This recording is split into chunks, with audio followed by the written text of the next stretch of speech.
Red trap means, red trap का meaning क्या होता है? चूहेदानी।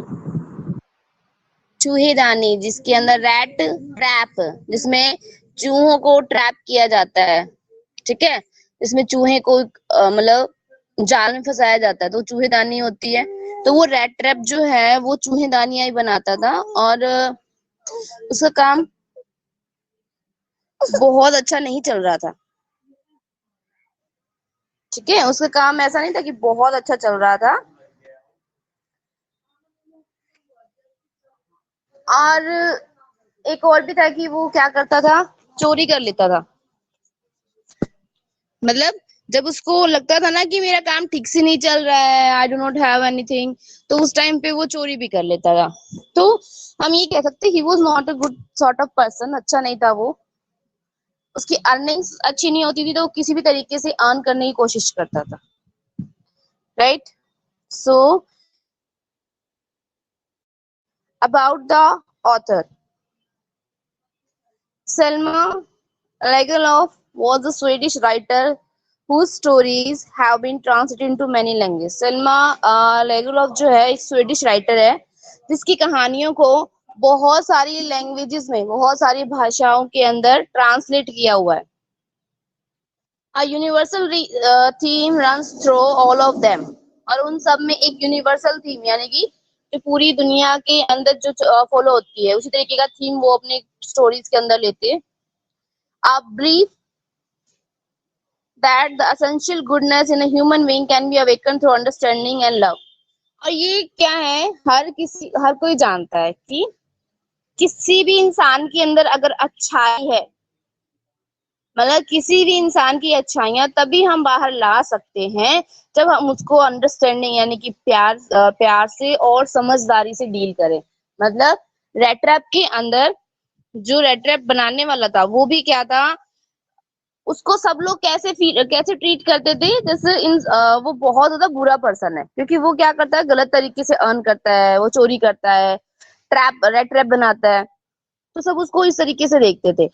तो यहाँ पर एक थीम जो हमारे सामने आया है कि अगर हम किसी के साथ अच्छा बिहेव करें, उसको समझने की कोशिश करें, उसकी मजबूरियों को जानने की कोशिश करें, तो हम उसकी अच्छाइयों को बाहर ला सकते हैं। लास्ट में इसके साथ भी ऐसा ही होता है, सब लोग उसको बुरी तरीके से डील करते थे तो वो उसी तरीके का पर्सन बनता जा रहा था, बट जब लास्ट में उसको प्यार मिलता है, उसको समझने की कोशिश करते हैं लोग, तब उस समय पर उसकी भी मेंटेलिटी चेंज हो जाती है। तो उसने यही थीम यहाँ पर दिखाया है।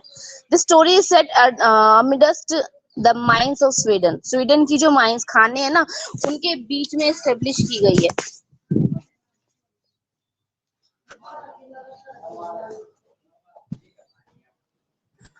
राइट, रिच इन आयरन और, वहां पर मेनली क्या मिलती है, आयरन और, आयरन वहां पर ज्यादा मिलता है।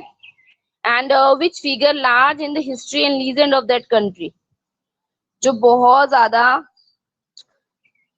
बड़ी, मतलब वहां पर आपको ज्यादा से ज्यादा आयरन मिलेगा, ठीक है, उसके इतिहास के अंदर भी। And legend of that country, उस कंट्री की महानता के पीछे क्या रीजन है कि वहां पर ज्यादा आयरन मिल रहा है, वहां पर आयरन की खाने हैं। The story is told somewhat in the manner of a fairy tale, ये जो स्टोरी है आपके सामने उस तरीके से आएगी जैसे होती है ना फेरी टेल्स, परियों की कहानियां होती है, उस तरीके से आपके सामने आएगी ये स्टोरी। हम पढ़ते हैं ना परियों की कहानियों में क्या होता है कि अगर कोई बुरा पर्सन होता है या फिर कोई अच्छा पर्सन होता है तो उसकी लाइफ में कुछ ना कुछ अच्छा हो जाता है लास्ट में। इस तरीके से यहाँ पर भी इसी तरह की स्टोरी आपको देखने को मिलेगी। क्लियर?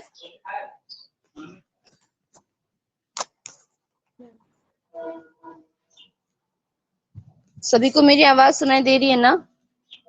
ऐसा यस तो नहीं मैम। कि यस आप मैम। बोलो कि आवाज ही नहीं है।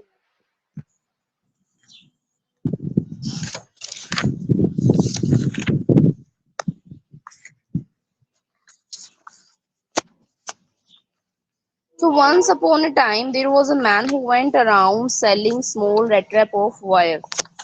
यहाँ पर वही स्पेशल इफेक्ट आ रहा है, कहानी ऐसे सुनाते हैं ना, एक बार एक हम सुनते हैं ना, जब स्टोरीज लिखनी होती है तो हम क्या लिखते हैं, एक बार एक राजा था, इस तरीके से। तो वही वाला इफेक्ट आ रहा है कि एक बार एक ऐसा इंसान था who went around selling small rat trap of wire, जो कहाँ क्यों क्या घूमता रहता था सेलिंग स्मॉल, बेचने के लिए छोटे छोटे रेट ट्रैप ऑफ वायर, तारों से बने हुए चूहीदानियां जो है उनको बेचने के लिए घूमता रहता था। He made them himself at odd moment, वो क्या करता था, उनको खुद बनाता था। मतलब वो जो कहानियां थी, सॉरी, वो जो चूहीदानियां थी वो उसने खुद बनाई थी, अपने आप बना के उनको बेचता था। From the material he got by begging in the stores और एट द बिग फार्म्स। और उसका जो मटेरियल था, किसी भी चीज को बनाने के लिए सामान भी चाहिए, और उसका जो सामान था वो कहाँ से मिलता था उसको, वो बैग मतलब मांगना, भीख मांगता था। स्टोर्स, जो स्टोर्स होते थे वहां से वो मांगता था उनको, and at the big farm, और जो बड़ी बड़ी फार्म्स थी, कंपनियां थी, वहां से वो उनको मांगता था। उसके बाद वो बनाता था उन चूहीदानियों को। मीन्स उसके पास कोई ऐसा वो नहीं था सोर्स जहां से वो उन तारों को लेके आए खरीद के और फिर बनाए और फिर अच्छे दाम पे बेच सके। नहीं, वो यहाँ वहां से मांग के उन तारों से चूहीदानियों को बनाता था और फिर बेचता था। But even so the business was not specially profitable, but फिर भी उसका जो बिजनेस था वो बिल्कुल भी प्रॉफिटेबल नहीं था, मतलब उसको कोई ज्यादा फायदा नहीं हो रहा था। So he had to resort to both begging and petty thievery to keep body and soul together. तो उसको दोनों चीजें करनी पड़ती थी, बैगिंग भी, मतलब उसको मांगना भी पड़ता था, भीख भी मांगता था वो, और पैटी थीवरी मतलब छोटी छोटी चोरियां, और वो छोटी छोटी चोरियां भी कर लेता था क्योंकि बॉडी एंड सोल टुगेदर, अपनी शरीर और आत्मा को साथ रखने के लिए, मीन्स अपने आप को जिंदा रखने के लिए, सरवाइव करने के लिए। ठीक है, body and soul together means survive करने के लिए, जिंदा रहने के लिए, और जिंदा रहने के लिए उसको पैसों की जरूरत थी जिससे वो अपने लिए खाना अरेंज कर सके, राइट। तो इन सब चीजों के लिए उसको मांगना पड़ता था। Now even so his cloth वर इन रैग्स, जबकि उसके कपड़े जो थे वो रैग रैग मतलब फटे हुए होते थे, जिसमें चिथड़े हो जाते हैं ना, कि बिल्कुल फट जाते हैं, उसे कपड़े होते थे उसके। हिज चिक्स वर संकन, उसके गाल बिल्कुल जैसे लटके हुए से, जैसे होते ना कि बहुत ज्यादा एज पर्सन होता है उस तरह की उसकी स्किन हो गई थी। And hunger gleamed in his eyes, और उसकी आंखों के अंदर हमेशा भूख चमकती रहती थी। ग्लीम मतलब चमकना, उसकी आंखों के अंदर भूख चमकती थी। No one can imagine how sad and monotonous life can appear to such a vagabond. Vagabond कौन होते हैं? आवारा, जो ऐसे घूमते रहते हैं गलियों में, राइट। मोनोटोस मतलब निराश, राइट। कोई नहीं बता सकता था, कोई भी इमेजिन नहीं कर सकता था कि उसकी लाइफ कितनी ज्यादा सैड, उदास, निराश थी। And can appear to such a vagabond, जैसे कि एक आवारा की होती है ना, उस तरीके की लाइफ उसकी बहुत ही उदास और निराश उसकी जिंदगी थी, कोई इसकी इमेजिन नहीं कर सकता। Who plod along the road, जो कहाँ पर रहता था, रोड के ऊपर। Left to his own meditation, और अपने खुद के थॉट्स, मतलब उसके पास रहने के लिए भी कोई बहुत अच्छी जगह नहीं थी। But one day his this man had fallen into a line of thoughts, एक दिन ये आदमी जो था, तो लाइन ऑफ थॉट्स मतलब विचारों की एक उसमें पड़ गया। मतलब उसको क्या मिला, कुछ उसके साथ एक दिन बहुत ही अजीब सा हुआ, which really seemed to him entertaining, उसके लिए लगा कि उसको ये लगा कि मेरे लिए बहुत ज्यादा ये एंटरटेनिंग है। He had naturally been thinking of his rat trap, मतलब होते ना कुछ लोग सोचते रहते हैं, तो एक बार वो भी उसके दिमाग में कुछ अजीब से थॉट्स आ गए, और उन थॉट्स के बारे में वो सोचता रहा, राइट। और उसको वो जो विचार थे उसके अपने, वो बहुत ज्यादा एंटरटेनिंग लगने लगे। He had naturally been thinking of his rat trap, वो क्या कर रहा था, बैठे बैठे अपने चूहेदानियों को देखकर सोच रहा था। When suddenly he had struck by the idea, तभी अचानक उसके दिमाग में एक आइडिया आया। जरूरी नहीं है कि हर बैक करने वाला, भीख मांगने वाला या चोरी करने वाला इंसान सब अपने बारे में सोचते इस तरीके से, नहीं, कुछ ऐसे इंसान भी होते हैं जिनके विचार बहुत गहरे होते हैं। तो रेड ट्रैप जो है उसके भी थॉट्स बहुत ज्यादा डीप थे, और वो हमें यहाँ पता लगेगा। अचानक से वो अपनी चूहेदानियों को देखकर सोच ही रहा था, तभी उसके दिमाग में एक आइडिया आता है that the whole world about him, कि पूरी दुनिया जो है उसके बारे में वो सोचता है। The whole world with its land and seas, its cities and villages was nothing but a big trap. वो सोचता है कि जो पूरी दुनिया है, जिसके ऊपर लैंड है, सीज है, समुद्र है, सिटीज है एंड विलेजेस, ये जितनी भी सारी चीजें हैं, ये सब के सब क्या है, कुछ भी नहीं है बट अ बिग ट्रैप, एक बड़ा सा रेड ट्रैप है, ये भी एक बड़ी सी चूहेदानी है। मीन्स कितनी गहराई वाली थिंकिंग थी उसकी, ये देखो। बेशक से वो अपने लिए अच्छी अर्निंग नहीं कर पाता था, अपने लिए कुछ अच्छा नहीं कर पा रहा था, बेचारा भूख से बहुत ज्यादा वीक हो गया था, उसके गाल तक ऐसे चिपके हुए से थे। एंड हमेशा उसको ये रहता था कि कहाँ से उसके लिए अर्न करेगा, तो वो क्या करता था, थोड़ी बहुत चोरी भी कर लेता था, सारी चीजें मतलब सिर्फ किसके लिए, अपने आप को सरवाइव करने के लिए, अपने आप को जिंदा रखने के लिए। लेकिन कहीं ना कहीं उसके दिमाग में इस दुनिया का जो कंसेप्ट है ना, वो पूरा क्लियर था। वो उसके थॉट्स में पता लग रहा है कि इस संसार के अंदर जो ये धरती है, समुद्र है, शहर है, गांव है, ये सब कुछ नहीं है, ये सब एक बहुत बड़ी सी चूहेदानी है। It had never existed for any other purpose than to set baits for people. मतलब ये यहाँ पर एग्जिस्ट कर रही है, to set bait for the people. Baits मतलब when you offer someone something, चाहे वो ग्रीड कह सकते हो आप, ठीक है, किसी ने किसी लालच से। और लोग जो है क्या कर रहे हैं यहाँ पर, for any other purpose than to set bait for people, दूसरे लोगों के लिए ना सिर्फ लालच जो है वो पैदा कर रहे हैं। अब हम चूहेदानी देखते हैं, तो अब ये देखो, चूहा उस चूहेदानी में कैसे आता है, जब हम उसके लिए कुछ ना कुछ खाने के लिए रखेंगे तब वो आएगा, राइट। तो जब हम उसके अंदर कुछ खाने को रखेंगे ही नहीं, तो चूहा वहां पर अंदर क्यों आएगा, खाने की खुशबू से ही वो उसके अंदर आता है। तो same thing is the author is saying here that ये जो पूरी दुनिया है, it is like a red trap, right, in which everyone has something to attain. सभी को कुछ ना कुछ अटेन करना है, और उसके लिए वो उसका लालच होता है, राइट, या फिर कुछ ना कुछ मजबूरी होती है जिसके थ्रू वो यहाँ पर फंसे हुए हैं। And as soon as anyone let himself be tempted to touch the bait, मतलब जब भी कोई इंसान अपने आप को इतना मतलब टेम्प्ट, मतलब उसकी जो लालसा होती है वो ज्यादा बढ़ती है कि वो उस बेट को, वो जो ऑफर किया गया है उसको, जो ग्रीड है, जो भी थिंग ऑफर की गई उसको टच करने के लिए वो उसकी तरफ बढ़ता है। इट क्लोज ऑन हिम, और वो उसके ऊपर क्लोज हो जाती है, मीन्स वो वहीं पर ही बंद हो जाती है। अब यहाँ पर जैसे चूहा जो है, अगर रेड ट्रैप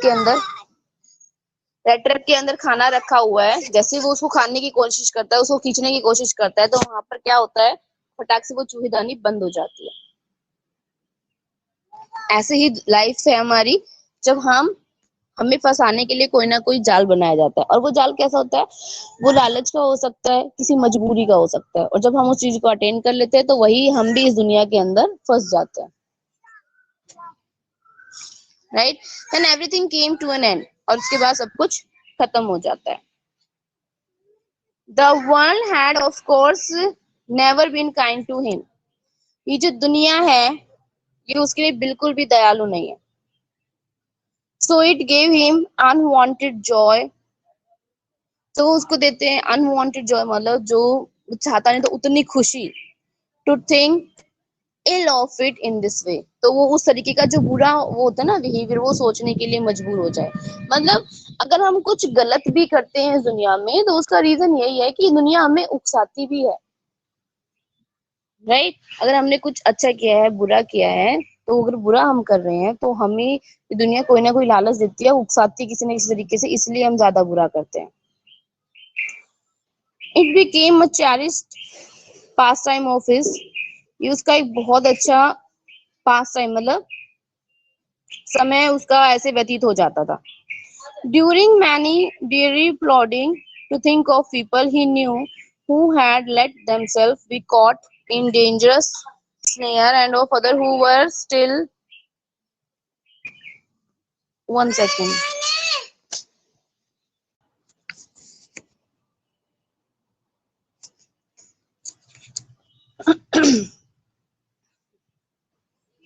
हाँ जी।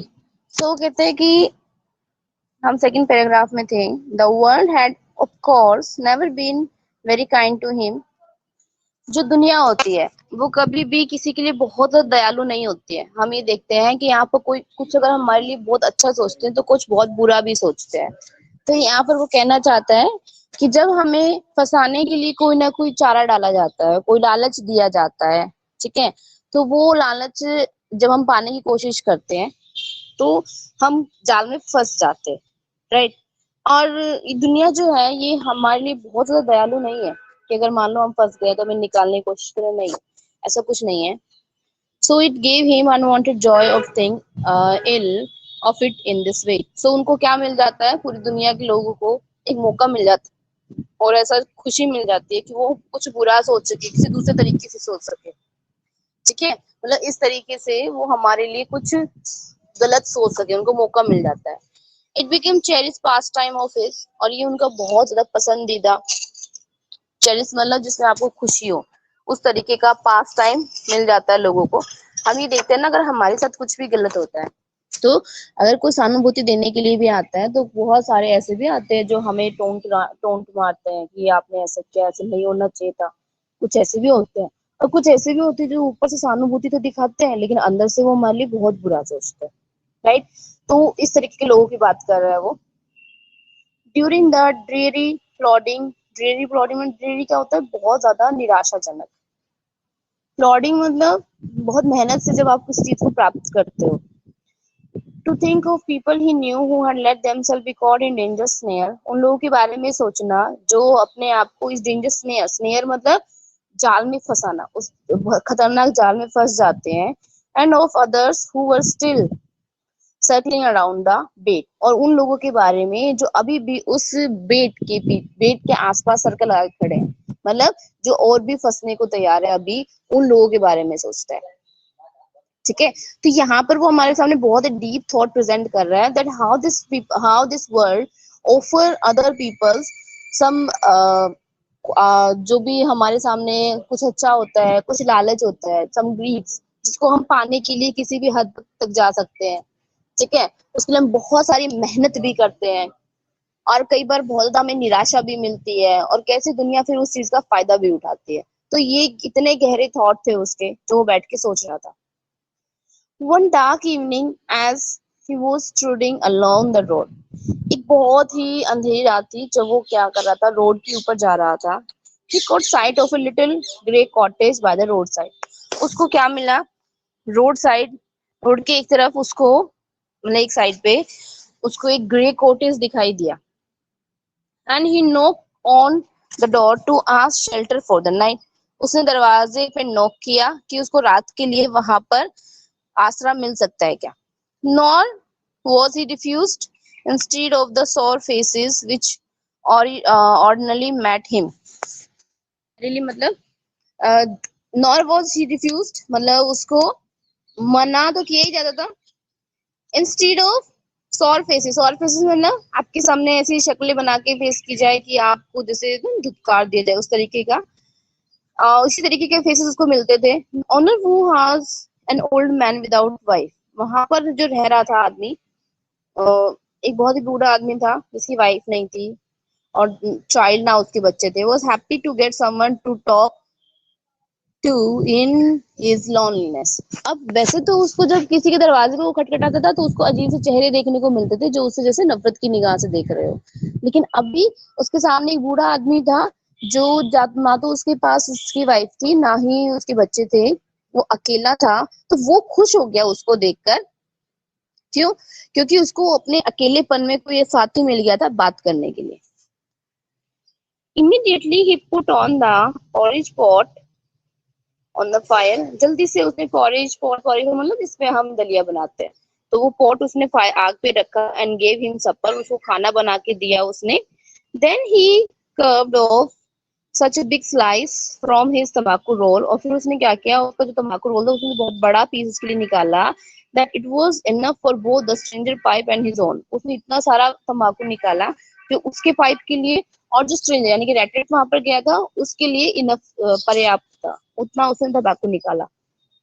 Finally he got out an old pack of card, और आखिर में उसने पुराने अपने कार्ड्स निकाले एंड प्ले मजोलिस with his guest until bedtime, और फिर अपने जो वहां पर उसके पास जो गेस्ट आया था, राइट, उसके साथ वो खेल सके उन कार्ड से, मतलब वो कार्ड खेलने लग गए अंटिल बेड टाइम, जब तक कि उसके सोने का टाइम नहीं हो गया तब तक वो उसके साथ खेलता रहा। तो इस तरीके से वो जो स्ट्रेंजर था, he became very happy when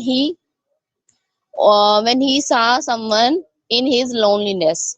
होता है ना, जब हम घर पे अकेले रह रहे हो, कोई भी नहीं हो, और एज्ड पर्सन था, वैसे भी वो बहुत ओल्ड था, तो उसको तो कोई ना कोई साथी चाहिए बातें करने के लिए। तो इस तरीके से उसको वो साथी मिल गया उस रात के लिए, तो वो बूढ़ा आदमी था वो बहुत खुश हो गया। The old man was just as generous with his confidence as with his porridge and tobacco. जो old man था वो बहुत ज्यादा generous means बहुत दयालु, with his confidence as with his porridge, मतलब बहुत ज्यादा दयालु तो था ही, उसके साथ साथ वो उसका जो कॉन्फिडेंस, मतलब उसने उसको दलिया खिलाया, तंबाकू ऑफर किया, तो इट मीन्स वो बहुत ज्यादा खुश था उसको देखकर। तो हम ये बता सकते हैं बहुत दयालु था, उसने सारी चीज उसके साथ शेयर की, उसको खाना भी दिया, उसको तंबाकू भी दिया, राइट, इवन इसके साथ गेम भी खेला उसने। The guest was informed at once that in his day of prosperity his host had been a crofter at Ramso ironwork and had worked on the land. तो जो गेस्ट था उसको बताया उसने क्यों एक बार में ही कि that in his days of prosperity मतलब जब वो बहुत ज्यादा समृद्ध था, मतलब जब उसके पास बहुत पैसे थे। उसके जो होस्ट होते थे वो कौन थे? रामसो आयरन वर्क, मतलब जो वो वहां पर उसने अपनी वर्किंग प्लेस बताया, at work on the land, उसकी जमीन पे उसने काम किया था, तो वो उनके होस्ट होते थे। Now that he has no longer able to do day labour, उसने काम बताया कि वो क्या काम करता था, तो वो बताता है कि अब उसकी हिम्मत नहीं है, वो इतना योग्य नहीं है अब कि दिन में वहां पर मेहनत कर सके। It was his cow which supported him, अब वो उसकी काव है जो उसको सपोर्ट करती है, मीन्स अब वो अपनी काव जो है उसके थ्रू अपना जो लाइफ है वो स्पेंड कर रहा है। मतलब वो होता है ना, हम भी गाय भैंस रखते हैं तो क्या होता है उसका दूध वगैरह बेच देते हैं, तो उससे क्या होता है उसको थोड़ी बहुत अर्निंग हो जाती है, तो वो उस तरीके से उसकी जिंदगी चल रही है। Yes, that Bosie was extraordinary. She could give milk for the creamery every day, and last month he had received all of 30 kroner in payment. मतलब वो उसके लिए बहुत ज्यादा एक्स्ट्राऑर्डिनरी बॉस है, मतलब बहुत ज्यादा बातें करने वाला, बहुत ज्यादा बोलने वाला उस तरीके का। एंड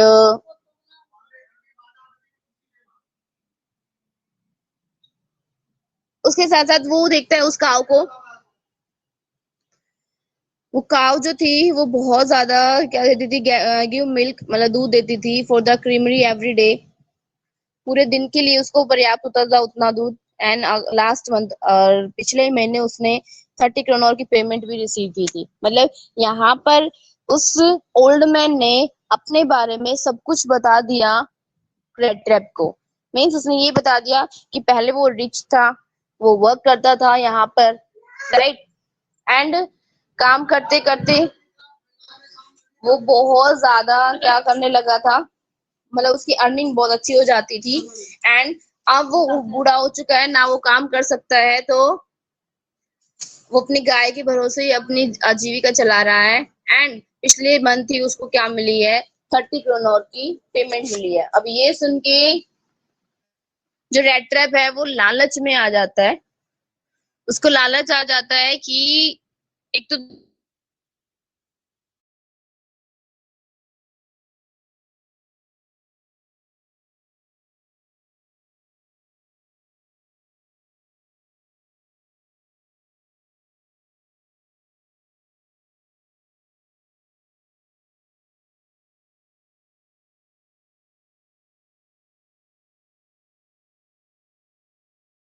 सिर्फ यही सोच रहा था कि वो कैसे मतलब उस पैसे को अब चुराएगा ना, आगे यही होने वाला है कि वो जो उसने देखे ना उसके पैसे कहाँ पर है वो उनको वहां से चुरा के भाग जाएगा।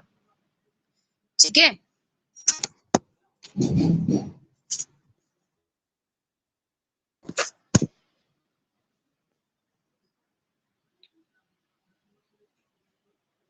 हाँ जी क्लियर है, किसी को कोई डाउट? यहाँ पर जो मेन थिंग आई है इस चैप्टर के अंदर, दैट इज कि रैट ट्रैप सिर्फ काम करने के लिए लेजी था, वो काम नहीं करना चाहता था। ठीक है, जब उसको इस तरीके के मौके मिल रहे थे ना कि हाँ वहां से चोरी करके या फिर थोड़े से रैट ट्रैप बना के वो अपना चला रहा है लाइफ, वो उसमें संतुष्ट था। वो चाहता तो मेहनत करके अपने आप को बहुत अच्छी लाइफ भी दे सकता था, बट नहीं, वो लेजी हो चुका था। ना तो वो कोई काम करना चाहता था, ना ही वो क्या करना चाहता था कि मैं कोई अच्छी, जो कोई ऑनेस्टफुल जॉब करूं मैं। उसने ये सब कुछ नहीं सोचा। क्लियर? Yes, ma'am.